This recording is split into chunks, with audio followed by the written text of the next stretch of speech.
Hello friends, thanks for tuning in to another informative weekend edition of Jamaica Magazine. I'm your host, Theodore Henry.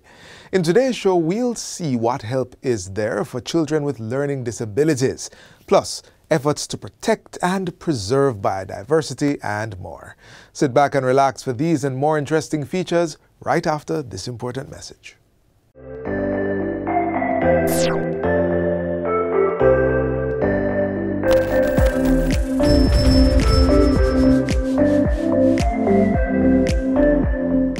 It's absolutely critical that we receive the vaccines. You will see hospitalizations and indeed deaths likely come down. And so there is a lot of value to be gained by getting as many vulnerables on board as possible. So tell your mothers, tell your aunts, listen out for yourselves if you're over 60, and take the vax, because the vax is what will help you to guard against the COVID virus and indeed help your relatives, your friends, those who you come in contact with for the same benefit.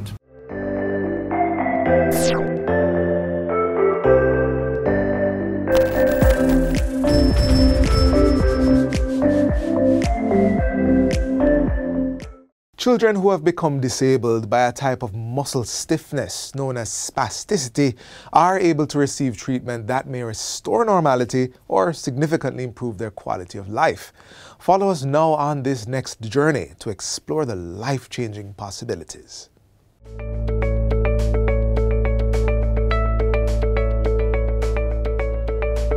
A mother or father's wish for his or her child: that he or she is happy, healthy, able, and will achieve his or her full potential. Even in the face of disabilities, these aspirations are affirmed with extra care and the outpouring of love in support of children with special needs. And the children themselves, some not able to freely move due to a condition known as spasticity, have strong faith in their abilities. Spasticity, or muscle toning, is a type of muscle stiffness seen in children with neurological conditions such as cerebral palsy. Cerebral palsy is a name that describes a group of conditions where there's injury to the brain, the developing brain, that occurs during pregnancy, in utero, at the time of delivery, or up until 3 years old. And it affects a part of the brain that controls movement, the motor section. With the varying degrees of cerebral palsy, some children may have issues with comprehension or understanding. Others have seizures and problems talking, swallowing, hearing, or seeing. Despite the struggles, the possibilities are bright for children living in Jamaica with this and other conditions that affect the ability to walk. Medical interventions are now allowing some disabled children to walk for the first time, and for others to walk better, ultimately having an improved quality of life. I think what we have brought is a comprehensive approach to addressing the problem, where all the medical professionals, including nurses, physiotherapists, occupational therapists, the surgeons, the rehabilitation and specialists and physiatrists, and the neurosurgeons and neurologists have come together, working with the hospital, working with the pharmacists to try and solve the problems of each child individually. So it's not a one-size-fits-all. So for example, in my specialties, some of them may need a surgical procedure on the lower back, which we call a dorsal rhizotomy, where we will resect some of the nerve or divide some of the nerves to allow them to move the legs more freely. Other options for treatment include injecting the muscles or around the nerves with medication that decrease muscle tone or muscle stiffness. These medications include phenol or botulinum toxin type A, Botox. Specialist teams at the Bustamante Hospital for Children and the University Hospital of the West Indies, along with partners from overseas, have been pioneering treatments for these children. The children are assessed. They're assessed by the physiatrists, they're assessed by the physiotherapists, and a diagnosis is made, and then a particular treatment is prescribed that's tailor-made for that child's disability. Assistive aids such as braces, walkers, and other orthotic devices provide important support to children dealing with spasticity and the pain or discomfort it causes. It's important for children with movement problems to be positioned properly. Without good positioning, the stiffness can pull the joints out of alignment. And so when they're very early, we put them in what we call braces or orthotics. And these orthotics will maintain a proper alignment of the joint, preventing the ankles from being deformed, preventing the fingers from being deformed. The braces help with standing, balance, and overall mobility. If you start from toe upwards, you have what we call ankle-foot orthosis. AFO is the quick acronym. You have orthosis or braces that includes the knee, ankle-foot orthosis that allows for stability. You have some that we use at the hip to keep the hip apart. We use some at the elbows as well, or the wrists, the wrist orthosis. Some patients may require spine orthosis. Those are not usually used in the neuromuscular children, meaning the children with cerebral palsy and weakness. And if they are able to stand and balance, they get walkers to ambulate or wheelchairs so the parents and caregivers can carry them around comfortably.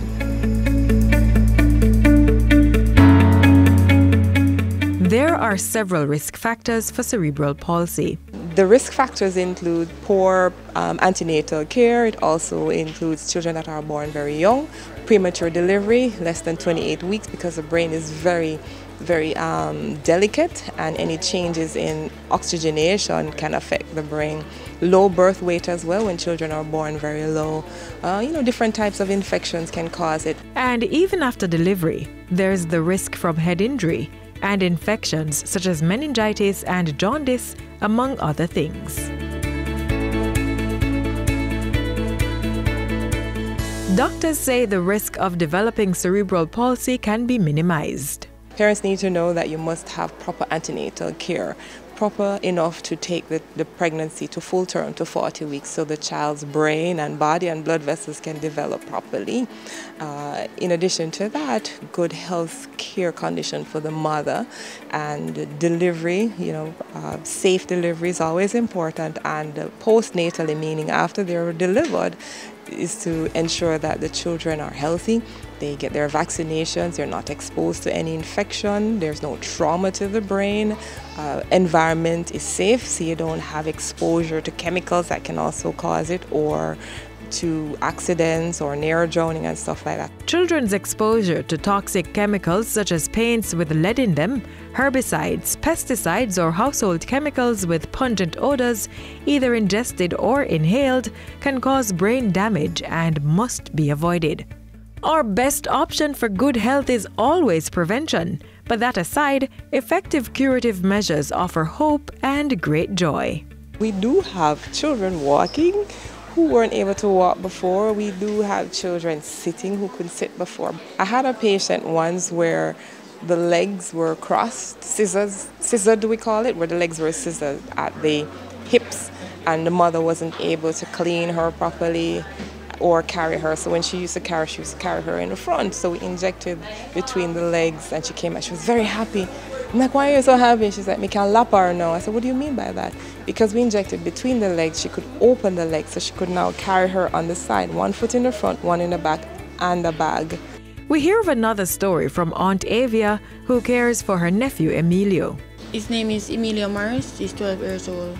At one point, his foot was like turning like this. So now the cast it at the Bustamante, it said come back around straight. So now he's wearing a braces.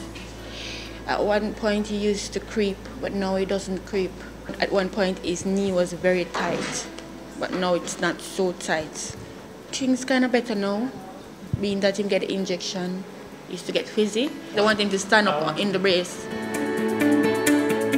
Kenil Baker is 13 years old. He was born with cerebral palsy, low motor skills. Basically, he cannot walk without assistance. We have been coming to this clinic for some time now, where he has gotten injections and has done a surgery, which has helped him tremendously. He could not lay on his stomach. After the surgery, he was able to lay on his stomach and turn over, roll over. He's able to stretch out his hands and legs. And for bathing him, it has been made much easier for caring for him. He could not feed himself. He's trying to feed himself now. Well, you can leave him with food and he will feed himself. He's a very happy child. And we have good support from family and friends. And thank God we do. He's our joy. He's our joy.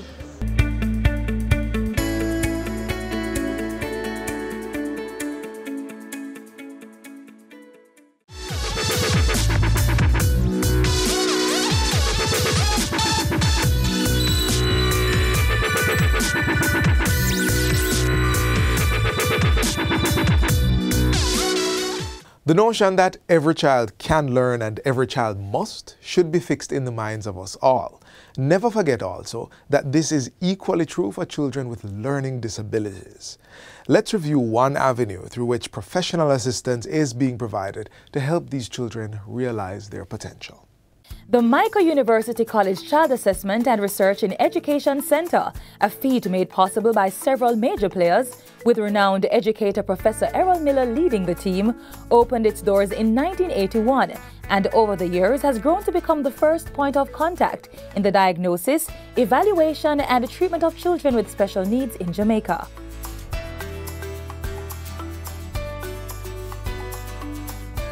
In 1975, the Ministry of Education mandated Micro College to educate and train teachers for special education. An advisory committee was set up by the college. The committee recommended that Micro establish a diagnostic and therapeutic center capable of diagnosing the learning problems of children with multiple disabilities and develop instructional prescriptions for teachers and parents. As psychologists, education specialists, and therapists began to provide services to students, they had to use tests from overseas. Many were not appropriate in content. The assessment of reading posed the greatest challenge. Reading is common to all areas. Students needed the test to be tested individually.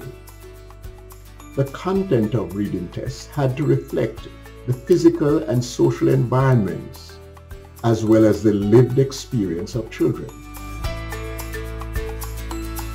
First published in 1995, the Microdiagnostic Reading Test is an instrument for teachers, diagnosticians, or professionals designed to assess the reading skills of children.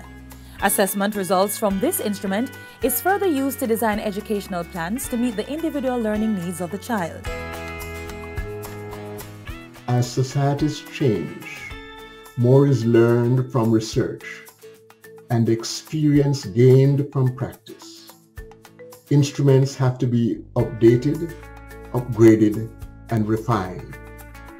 Hence, the Microdiagnostic Reading Test of 2018. So it's been a number of years since the first edition has been out. So this new version is an updated version in terms of the passages, in terms of the grade range that it covers, and in terms of the subtests that are involved. We're looking at a number of different aspects of reading.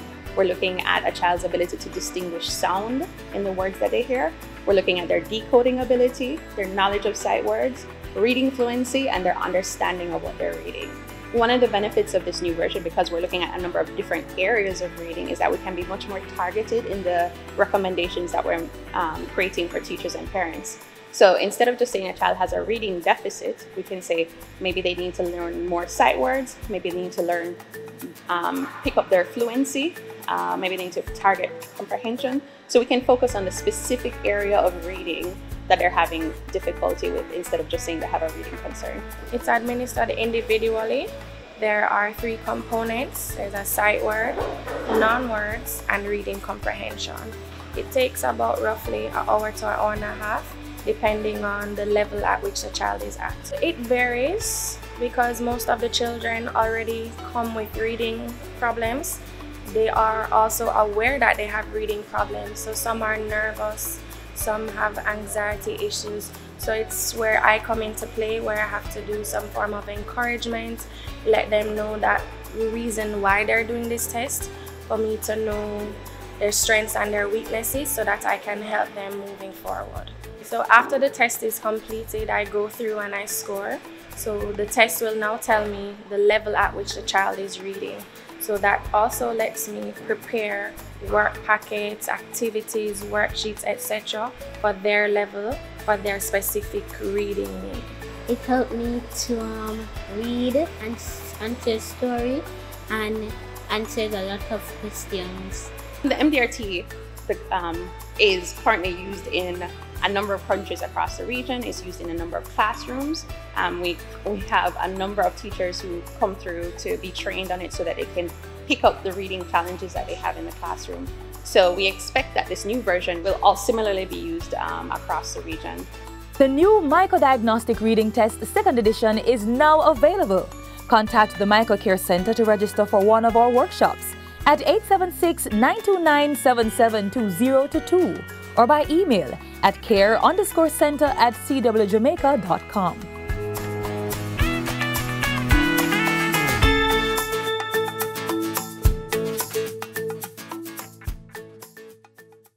On our roads, remember, take time, be courteous, drive good, walk good. Part of keeping our roads safe is ensuring the vehicles we drive are mechanically safe, meeting all roadworthy requirements. And besides that, we must be good drivers and avoid risk-taking and sensation-seeking behaviors which are prone to causing road crashes.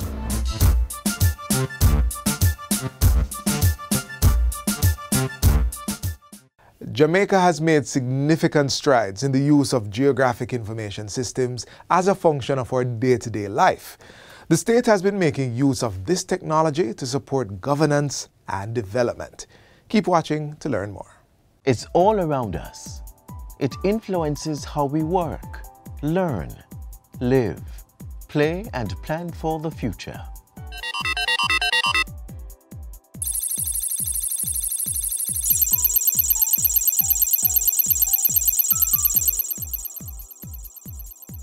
GIS is the short form of Geographic Information System. It's a computer-based system built to capture, store, manipulate, analyze, manage, and display all kinds of spatial or geographical data. In geography class in high school, persons were taught that in geography, we're able to locate where features are using coordinates. That's the basis of GIS. Knowing where these features are on the Earth's surface and being able to represent that within a computer-based environment where that is seen visually. So it's a support tool that we use to provide additional extension to any business process. And with this GIS technology, the government has been mapping Jamaica's course on the Information Highway. Leading that charge is the Land Information Council of Jamaica, LICJ, a mandate held since 1992. Jamaica is considered the leading country within the English-speaking Caribbean with regards to GIS. We're able to provide direction, policy development. In addition to coordinating the implementation of a national land information policy strategy, the LICJ has also been instrumental in developing a national GIS network. And with the foundation set, the Council is now focused on establishing and implementing a National Spatial Data Infrastructure, NSDI. Through that infrastructure, government will be able to capture, manage, maintain, integrate, discover, and distribute spatial data at all levels of society. The LICJ's mandate is executed through its secretariat, the National Spatial Data Management Division, NSDMD. We provide a lot of technical support to all of these various government agencies that actively use GIS to carry out their mandate. We train these persons. Apart from that, we facilitate conducting GIS needs assessments. Government is currently the largest user of geospatial and related technologies, and that usage runs throughout government. It's seen in the water sector, transport, disaster management, environment management, national security, education, health, and agriculture. But no other area has seen the proliferation of GIS technology than that of land use and development. At the Urban Development Corporation, GIS is used to streamline operations in various departments, including estate management, business development, architecture, and corporate security. We are on the road now to our 50th anniversary, and we see GIS as being that enabling tool to provide UDC now with not just the way to make better decisions in development, but also improving UDC's image as a modern entity. The same is true for the National Land Agency's land titling, land valuation, surveys and mapping, and estate management divisions. A lot of the business processes that exist within the different divisions have GIS tied into it. So for example, there is no way that somebody can, at present, acquire a new certificate of title without some work happening on the GIS end. The National Works Agency also uses GIS in project planning, land acquisition, and location analysis.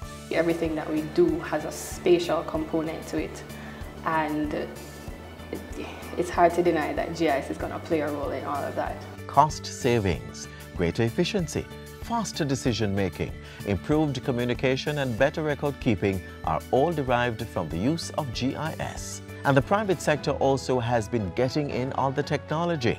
Increasing GIS nationwide is also a focus for the LICJ and the NSDMD.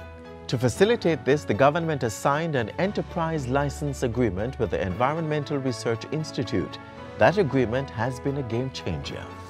It has allowed us to be more efficient, in terms of accessing the data and using it to provide more information and to engage also with the public as well. What it does is open up a whole new world. So there are almost no limits to what we can do with GIS and improving the way we handle our spatial data as a government. Public awareness has also been heightened with the GIS Day during Geography Awareness in November. That observation has been staged annually since 2003.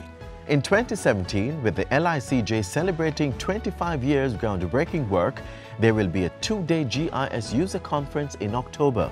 The conference will focus on national security for sustainable development under the theme Geospatial Technologies, Mapping Our Way to Secure Communities. As we strive to learn more about each other and the world around us, there is no doubt that GIS is the most practical and beneficial tool in this process. As Jack Dangamond, co-founder of the Environmental Systems Research Institute, said, GIS is waking up the world to the power of geography, the science of integration, and has the framework for creating a better future. We invite you to learn more about the GIS User Conference by visiting the webpage at gisuserconferenceja.com.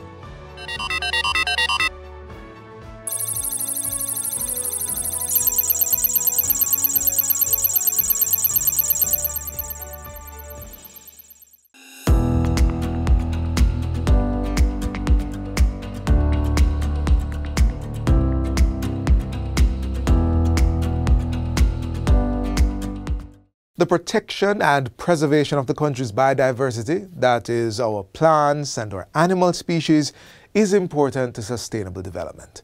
The National Environment and Planning Agency, NEPA, is leading the charge to protect life in the wild. Let's take a look.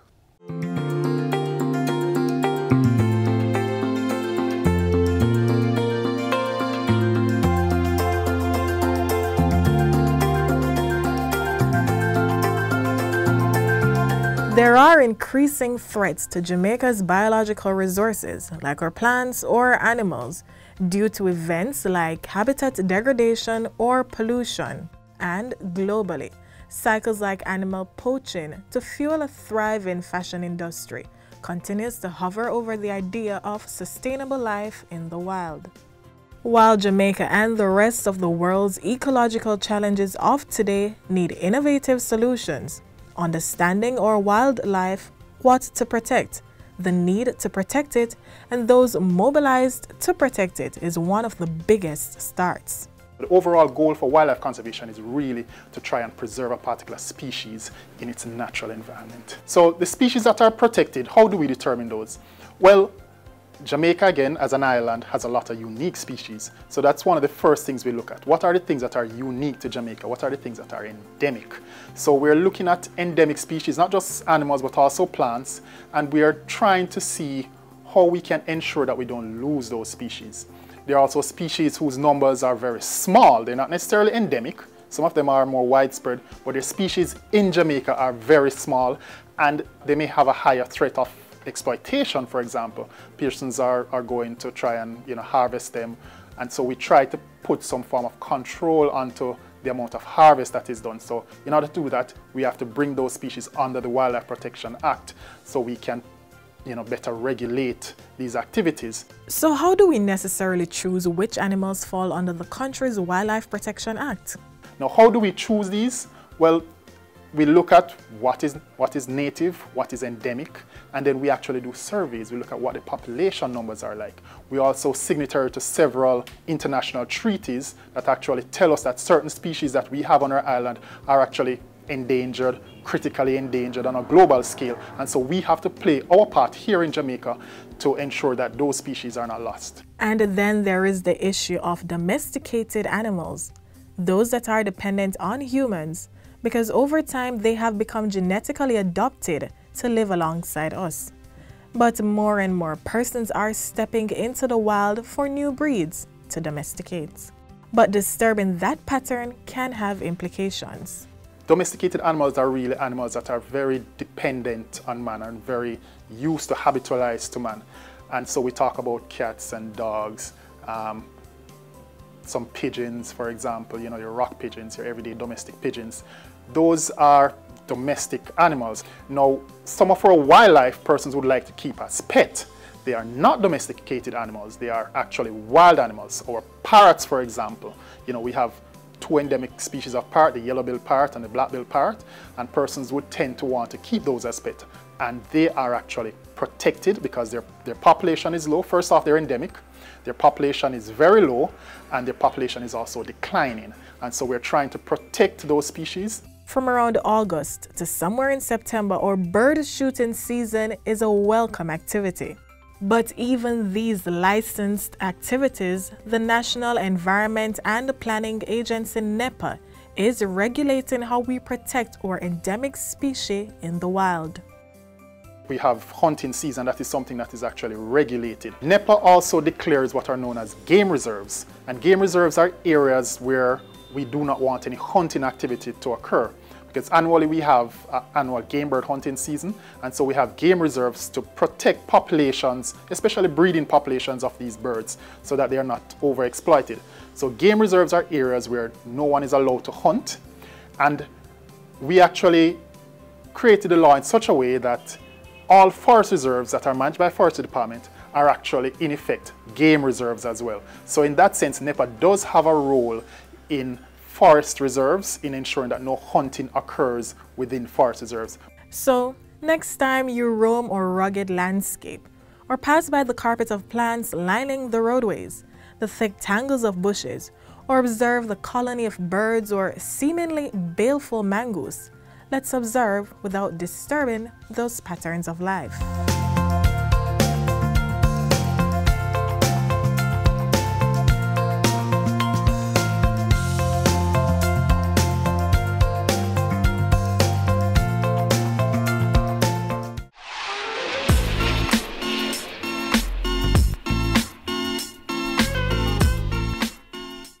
This is where we end another wonderful journey through the pages of Jamaica Magazine. We value your company, so be sure to join us again tomorrow for another show. Until then, continue to watch these and other programs by logging on to our website. That's at jis.gov.jm or subscribing to our YouTube channel. You can also find us on all the major social media platforms and through our mobile app that's both Android and iOS compatible.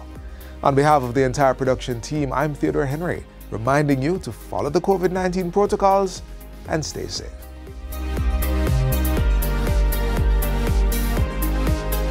This has been a production of the Jamaica Information Service, the voice of Jamaica.